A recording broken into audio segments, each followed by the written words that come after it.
Ladies and gentlemen, boys and girls, children of all ages, it is time to bring in your two favorite podcasters of all time in the great Midwest. I don't know. I don't know if they were even your favorite podcasters anywhere.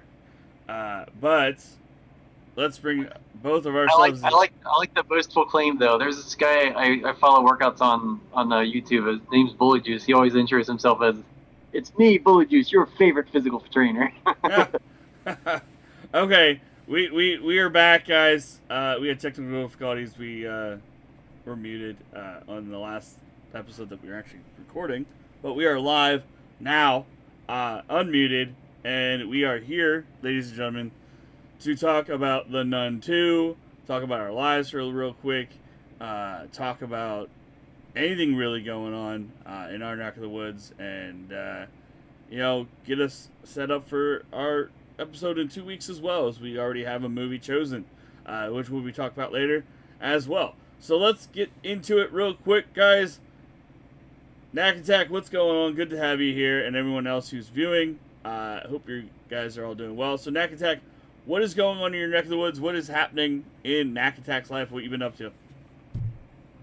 I'll just give a quick shout out to the book I've been plowing through lately, Stuart Turton's The Murder at the End of the World. This guy writes very fun mysteries. This is only his third novel. He takes a while to write them, but they're worth the read. 3 novels? Holy shit, man! That's an insane.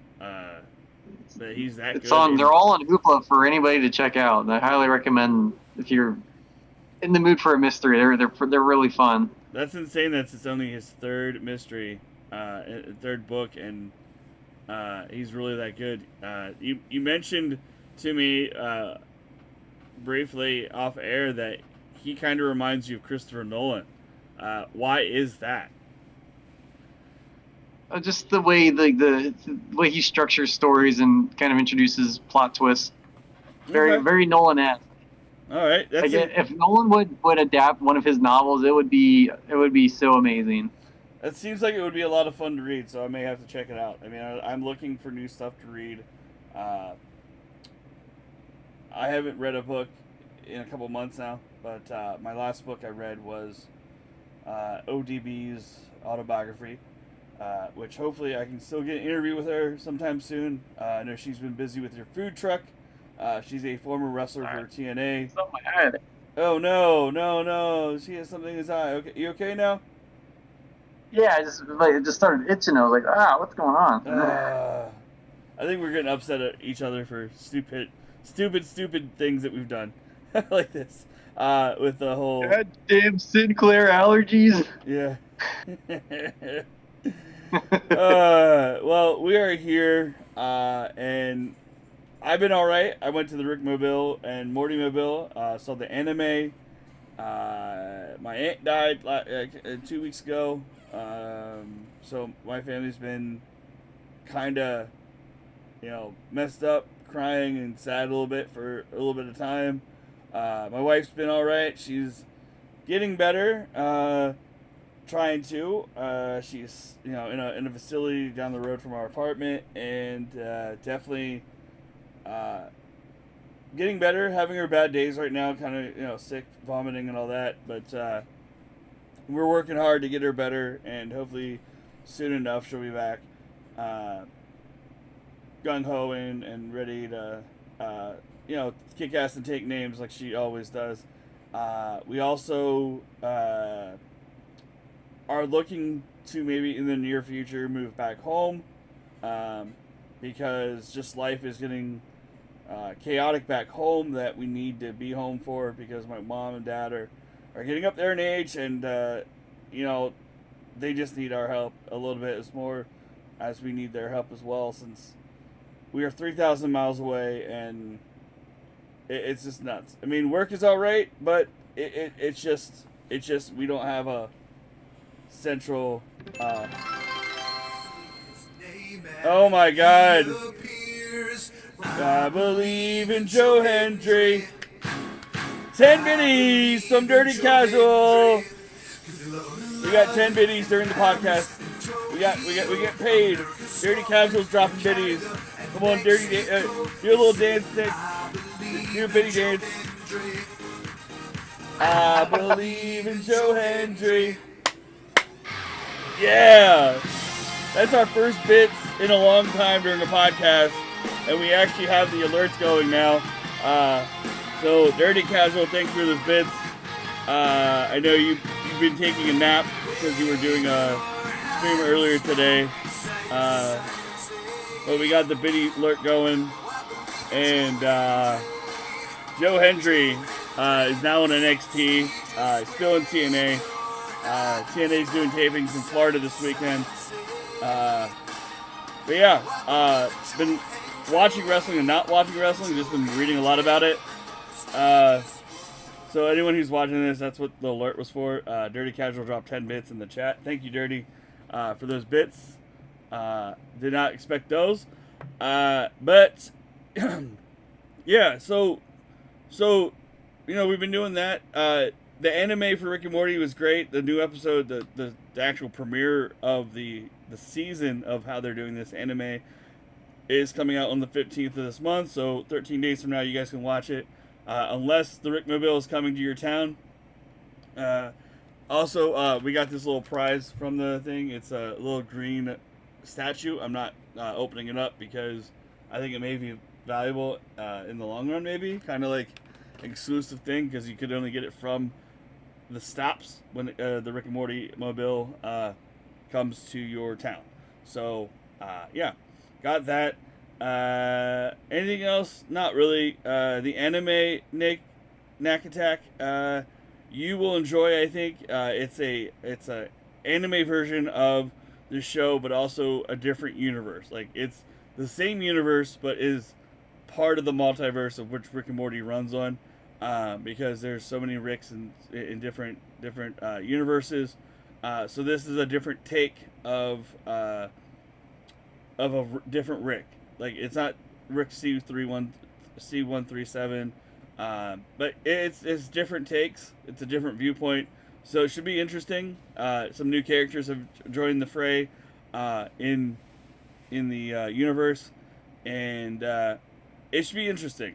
I think fans of Rick and Morty are going to enjoy it, and I think new fans that are fans of anime may enjoy it as well. So maybe one day, Nakattack, you and I will sit down and look into reviewing an episode in the near future down the line. But yeah, I thoroughly enjoyed it, and I think the fans of the show and the fans of anime will cross over, and I think it will all work out in the end. But Nakattack, anything you want to say about that? No. I'm interested in seeing it, but okay. Nothing to add. Nothing to add. All right. Well, let's delve into it then, ladies and gentlemen. Let's delve into the Nun II. The Nun II came out a few years ago, not that long ago. Just last year. Just last year. There's a supposed. There is kind of like a sequel to this already out, which was the Conjuring 2. Conjuring 2. The Nun 3, the Conjuring 2. yeah. Is there a third one coming out? Is there Nun 3 coming out? I never saw the Conjuring 2, so I don't know if they actually defeat the nun in that one. So I have no idea. I haven't looked it up. I know there's a new Conjuring coming out, but I don't know if the Nun side franchise is going to continue or not. I don't think there is another one coming out. I know that, like you said, the Conjuring 2 came out, and that was kind of in that neck of the woods. And I think my wife has seen it, and I can't remember if I sat down and watched it. But this movie, it is kind of... It kind of is a continuation of the first one, because you have the nun. So this is like an actual sequel to the nun side of the story, because of how in depth it gets and where it goes. Much better than Insidious 5, which was like a weird fresh restart for their final film in their franchise, or final in that franchise, and this was a much better format for doing a sequel. Yeah, It's a I would. continuation of a story, but there wasn't a hard reset. Yeah, And there's. even though I didn't see the first Nun, I was able to follow along what happened just through all the hints they dropped, just to keep people like me in the loop who didn't see the first one. Yeah, it definitely did keep you in the loop. It definitely kept you waiting to see what happened and where this demon would go and how destructive it could be, even though it really wasn't as destructive as it could have been. Yeah, Because I know it got an R rating, but it wasn't like super intense. I mean, I guess it would have been like a very hard PG-13, but I mean, it wasn't like it wasn't as bloody as I was kind of expecting.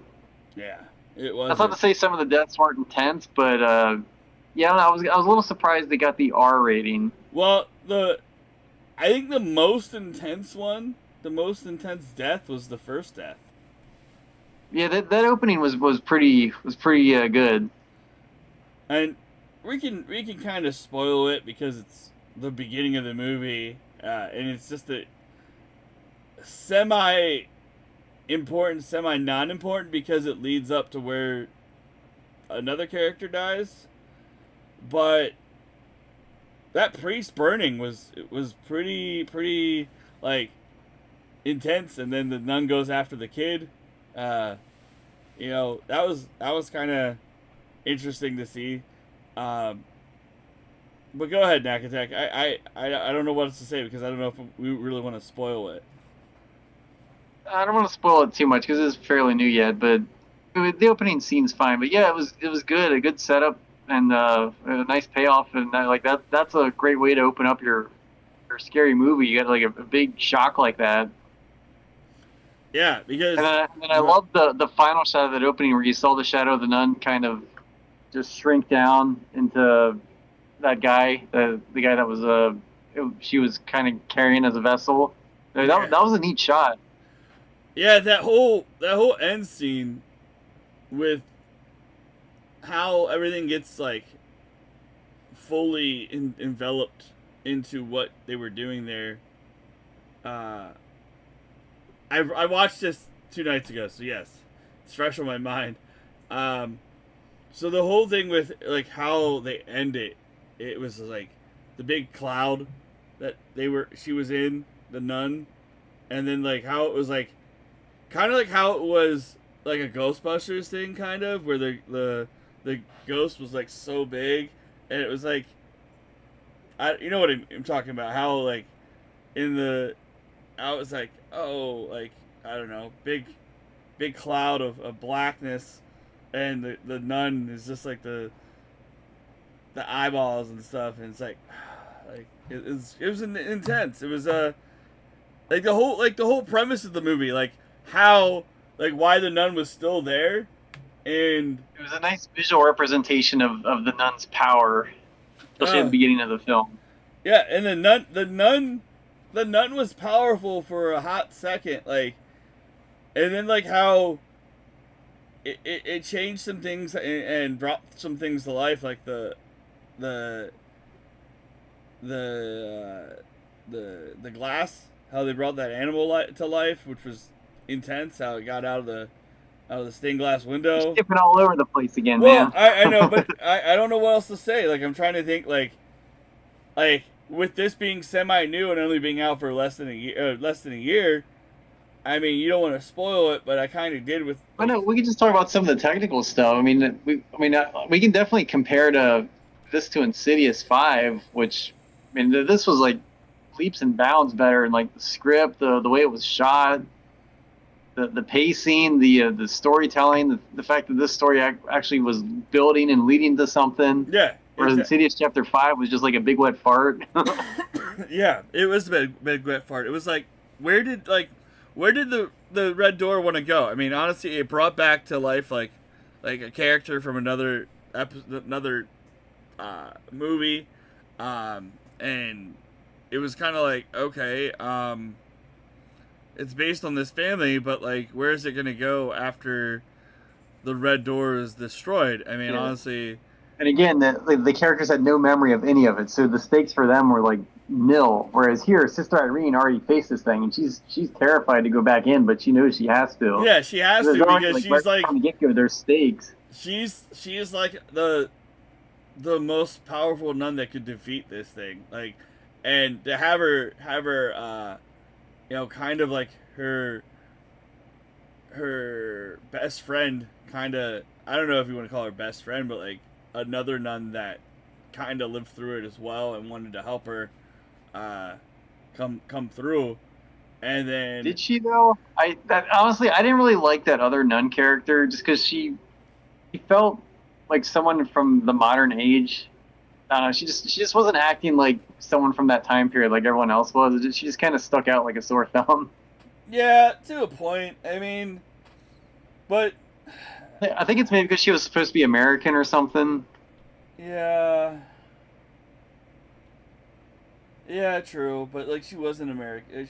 She was American, but like I don't know where they would have gone with that if they would have made it another like Sister Irene kind of character as well, like a less powerful Sister Irene if they were trying to do that. But yeah, I mean, honestly, she was kind of helpful. She was kind of like, okay. She kind of reminds me of the girl in Insidious, as well. Like, she was there to help, but also she got fucked up. Like, Yeah, kind of very similar. The sort of skeptic that was that's there to help our protagonist. mm-hmm. And the gardener, the guy, the caretaker. I mean, honestly, that caretaker, man, he got the blunt of it, being that he was the vessel for the nun, and he kind of got like fucked up in the end, but like surprising that So he I gotta lived. look him up real quick. Maurice was the character's name, Yeah, played by Maurice. Jonas Kid. I don't know if I'm saying that right, but yeah, he did a really good job. I know it was the performance with his friendship with the little girl could have been creepy, but he played it, and so it was very innocent, and I appreciated that because when I first saw that in the movie, I was like, oh no, don't be unintentionally weird, and that never happened. So I appreciate the script and the performances Maurice not was kind crossing of like that line and making it stupid. Maurice was kind of like that safe father figure for the kid, like, because you only had the mother because the mother was the teacher involved. So Maurice was kind of like the father figure to her, like a big brother / father figure to her, because he was being protective of everybody there, and like he was a good-hearted person. That's why the nun kind of connected with him, because she was trying to use the good guy to be the bad vessel, and it all worked out in that fashion that Maurice. Well, sort of. The nun just kind of connected with him because he was there. Yeah, because he saved Irene. I assumed that all happened in the first movie, right? It did. Those were flashbacks, and I was like, okay, I guess this guy was in the first movie. They showed that because that's why Irene is still around. Maurice saved her. The nun went into Maurice as the vessel, and so that's how it ended. There was a big fire at the Covenant, the Coventry, or whatever we want to call the nun's place, the convent, the big convent. So that's what happened in the first one. That's why you see the flashbacks, and that's why the nun is still around the whole situation, and to see like the flashbacks that Irene was having in the dreams, and like how Maurice was like in the dreams a little bit because of the nun. Yeah, I mean the whole one with how, like, in the middle of the movie she's chasing after the kid, and it's the nun fucking with her. You know. That was Yeah, interesting. I like that sequence. I won't spoil exactly what happens, but that sequence with the magazines, that was pretty cool. Oh, dude, that was intense. I was watching. And I'm like, okay, like she ends up. It's kind of like she ends up in an alleyway of New York City a little bit with the magazine stand with all the covers flying around and it was intense. It definitely it wasn't scary to There me. were there were a few good set pieces in this movie. That was one of the highlights for me. The end the climax was very cool. I wasn't expecting it to be a big special effects spectacle like it was. Mm-hmm. So I think I told you it felt like one of the Brandon Fraser Mummy movies, but Yeah, actually scary and not just for fun and games. yeah, you definitely did. You definitely did text me that.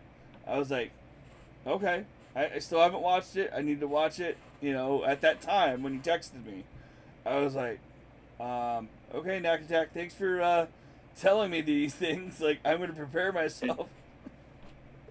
I appreciated kind of the some of the stuff they did with the chapel, like how they created some action sequences in there, and it was tense. It was well done Yeah. compared to Insidious, where our hero is trapped under a chair fort, and his dad just pulls him out, and then he sits in front of the door.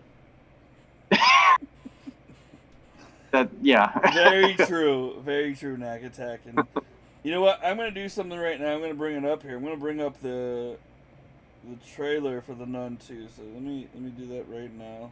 Yeah. Hopefully the trailer shows some of the shots, because there's just some beautiful shots in the film too, like some wide angles of the dusty, broken down chapels. It just looks gorgeous. I know there was one shot I remember they were showing the wine basement in the chapel, and it looked amazing. I was like, wow, this movie actually has a budget. I'm trying to bring that up right now. And it wasn't all just spent on the ghost and stuff. They actually they crafted some beautiful shots, and they're making a real movie. A real movie, say? You want a real movie? Well, here we go. Let's get this up here. I already have it on the screen. I just have to make it a little bit bigger. Give me 1 second, guys. I will say I watched this with my 11-year-old son, and he thought it was a little scary. Like it was like right at the edge for him, where it was like he was able to watch it, but he was definitely creeped out a little bit. Okay, I'm having trouble with this right now. Shit, come on. Let me just bring it up on here. My stupid thing is giving me one size, and now it's okay. Now it's there. Because that's what I did. Let me bring it up here. So, yeah, Michael Chavez directed this film, and he did good. I guess he did The Conjuring 3, and I guess he's doing The Conjuring 4. Okay. I haven't seen any of the Conjurings proper other than the first one. Damn. I know there's more. I can't believe there's more Conjurings. Can you? I mean, that's I mean, intense. kudos to James Wan for like creating these like 3 like huge horror franchises.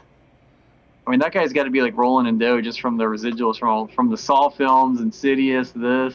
Yeah, I mean, I think he is. I mean, honestly, that's the main point. So, okay, so we have it up here. Let me bring it up here. Let's get it going. Let's roll that beautiful bean footage. I hope this isn't filled with spoilers like a lot of trailers are. I don't think it is. I think it's slow burning one. So let's get to it. Gong. There's our boy Maurice. Doesn't feel right.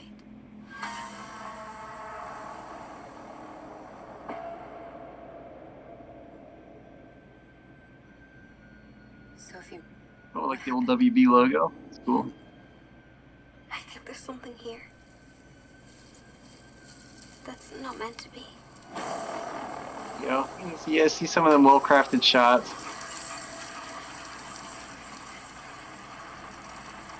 Oh yeah, the thing with the prank with the bugs. I love how that paid off. Yeah. There was a callback to that third act. I like that they set that up, paid it off. Yeah, that was intense.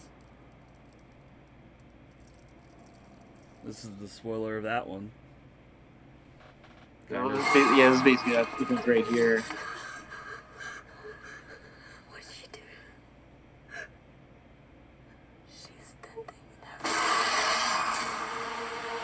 The one thing I didn't like about this movie, which it's not just this movie, but it's like one of those movies where the dialogue is so low, and then you're like cranking the audio up, and then suddenly something loud happens like super quick, and you're just like, "Wah!" Stripped of power. It wants that power back. Oh, here comes the magazine thing. It's okay. Oh, they give that away. They give that away in the trailer. No, just a second of it. Oh, yeah. You send that thing back to hell.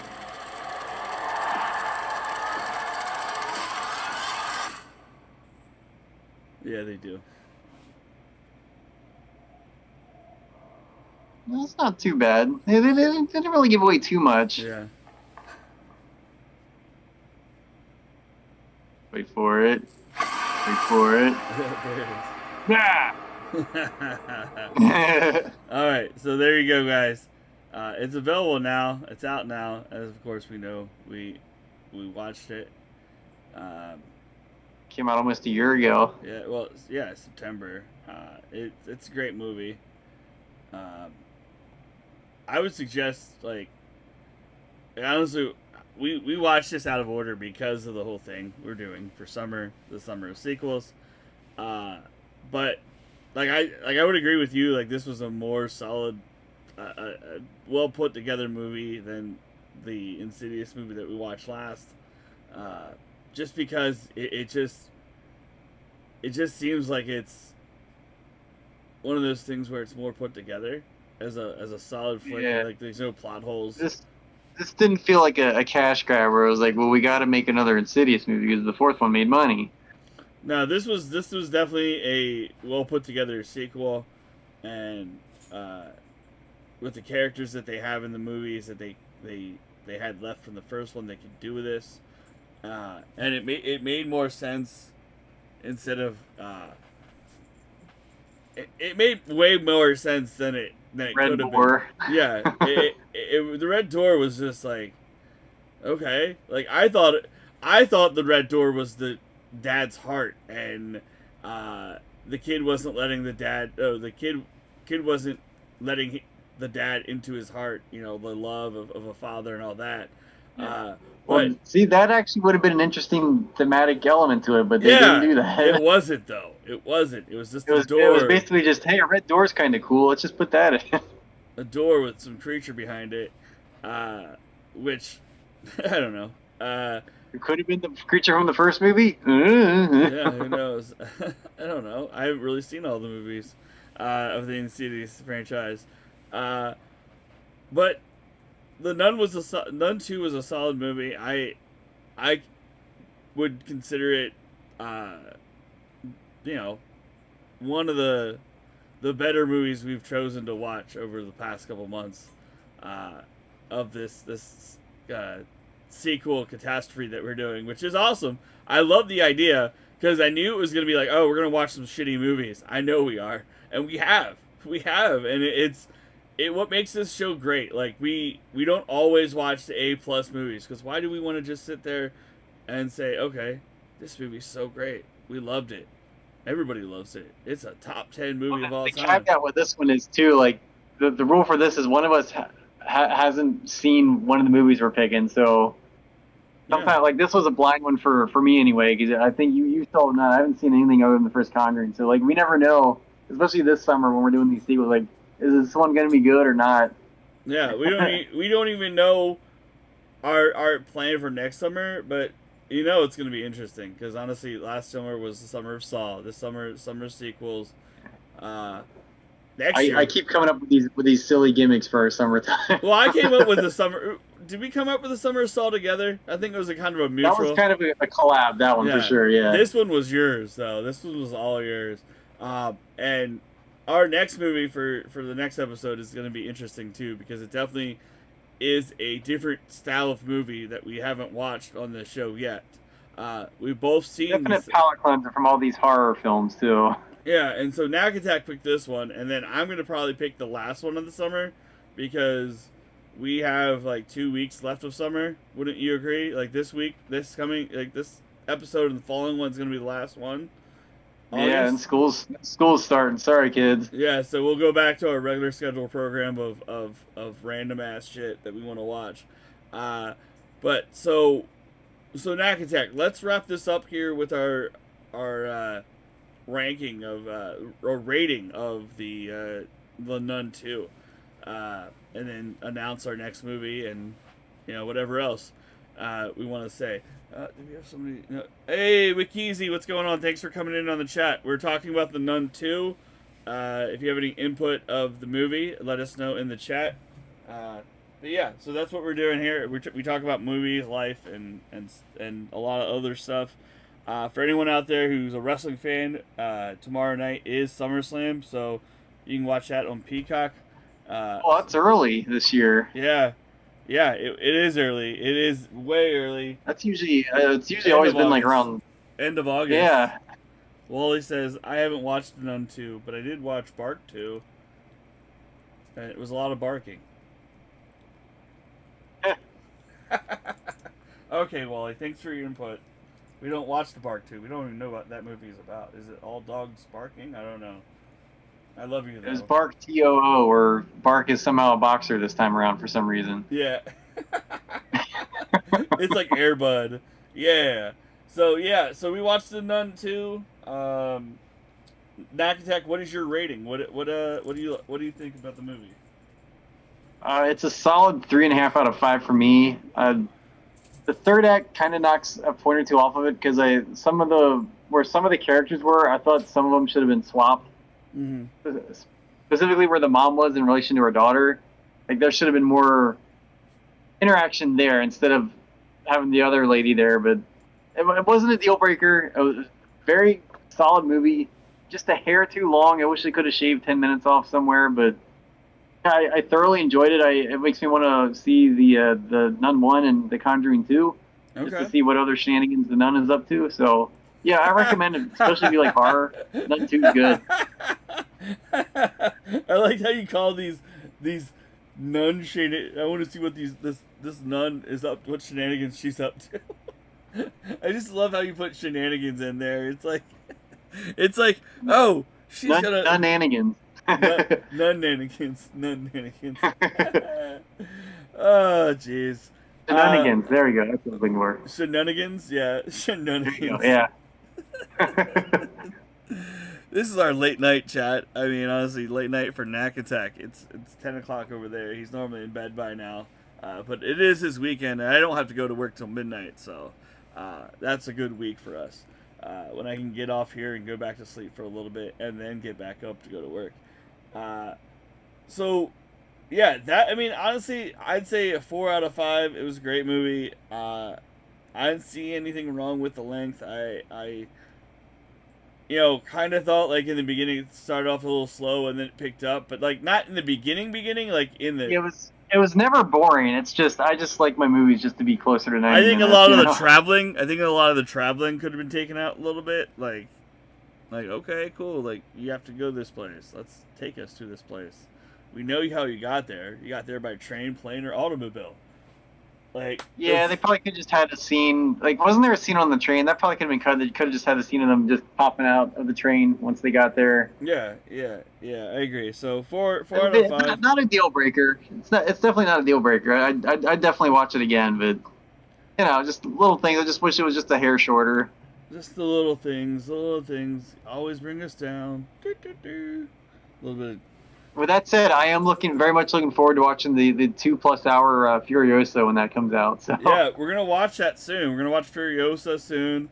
We're gonna watch. There's a lot of movies that are out that we've not been able to catch yet because of the whole, timing that we've been up to. I mean, but there are a lot of movies that I've been keeping my eye on. I know I want to watch Axel F for this. I want to watch. I want to laugh about the new Beverly Hills cop movie there. It's on Netflix. I don't know if it's out on DVD or anything, but we definitely have to watch that. I think What's the next one we're watching, John? What are we going to talk about next our week? next one that we're gonna watch is a documentary. Actually, Morgan Spurlock passed away recently. R.I.P. R.I.P. Mastermind behind this, and also another book that I've read in high school, which was Fast Food Nation. You remember that book, Nakattack? Yeah. Yeah. Yeah, So, I never read it, but I'm very much aware of that book. Yeah. I read it. Like, I know I did. I own a copy of it. I was like, I don't know what this book's about, but I think I want to know about the lies and secrets of McDonald's. Because I'm a former employee of McDonald's. I just haven't been able to go back. I don't know why. I left on good terms, but I don't want to really go back and have to start my way back up to the top. I'm too old for that shit. Our next movie is surprisingly not Super Size Me, but it is Super Size Me 2, which is available. Says me too. Holy Chicken, I believe, is the title. Is it? Let me look it up. Where the concept of this one is Morgan Spurlock decides to open his own fast food joint, and it's like a chicken, sort of like KFC type place. Yes, it is Holy He digs Chicken. deep into the farming process and basically kind of how unhealthy how we're being sold, how chicken's a healthy alternative, how it's kind of bollocks, especially the way it's prepared for fast food. So it'll be interesting to watch. Yeah. I very much enjoyed Super Size Me. I never watched it. It turned me off of fast food. Like I really don't want fast food. Like especially since I saw that, that's when I started to really not want that stuff. Yeah, I wanted to watch the first one. I just never got around to it, and so that's a good thing that we're watching the sequel. And I didn't know what it was about until now. You told me, like, it's about him having his own little restaurant. That's gonna be interesting to watch. And I don't know what my final one is gonna be. This was Nakattack's choice, so Super Size Me 2. Well, it's kind of like I both, because it was kind of like it was supposed to be my choice, but then I fucked up and didn't have one because I'm like, Nakattack, you don't have this, you can't watch this or that or anything. But you know what? It happens. We're gonna watch. And I was like, give me 2 minutes. Yeah. And then he's just seeing the dots on the text, and I'm like, here we go. Yeah, I'm like, oh, okay. I'm like, I'm not ready for a documentary, but let's do it. So we're going to do it. We're going to watch a documentary. It's on Hoopla. It's on Tubi. So, guys, you can watch it for free. No ifs, ands, buts, or whats. No, like, oh, I didn't watch the movie. I don't want to be a part of the podcast. You guys can come in, talk about it, watch it in 2 weeks, which is August 16th. So be prepared. Also, everybody, next Friday, if you guys are online, if you're not following my wife, please do. It's her birthday next Friday. She would love and appreciate all the love and support and birthday wishes next Friday, April 9th. So, guys, that's the final announcement for me. Anything else you want to say, Nakattack, before we head out? No, just stay safe. There's a lot of crazy heat waves going on. We had like 100+ heat index here in PA today, so just drink your water and listen to your body. Just play it safe in the heat. Stay hydrated, ladies and gentlemen. Stay hydrated. That's what Nakattack says. Because this heat is no lie. I mean, honestly, look at some of the people that passed away in heat and heat stroke. I mean, honestly, we lost the son from Alf, who passed away due to heat stroke a couple of weeks ago as well. Jeez. Yeah, there you go. Yeah, I mean, honestly, he was only like in his 50s, maybe, I think, and he died, or late 40s, maybe. Yeah, but he died from heat stroke. So we're gonna rate out, guys, on the YouTube. We're gonna go to our boy, like we always do when he's live, and he's live right now doing some Underdog Road to Glory. He's doing in his universe over there, the Dirty Casual. We're gonna go over there, show some support to him. We love you guys so much. We'll be back in 2 weeks with Super Size Me. Thank you guys so much, Nakattack, for another great episode. Love you, brother. We'll see you soon. And peace out, YouTube. See you on the other side.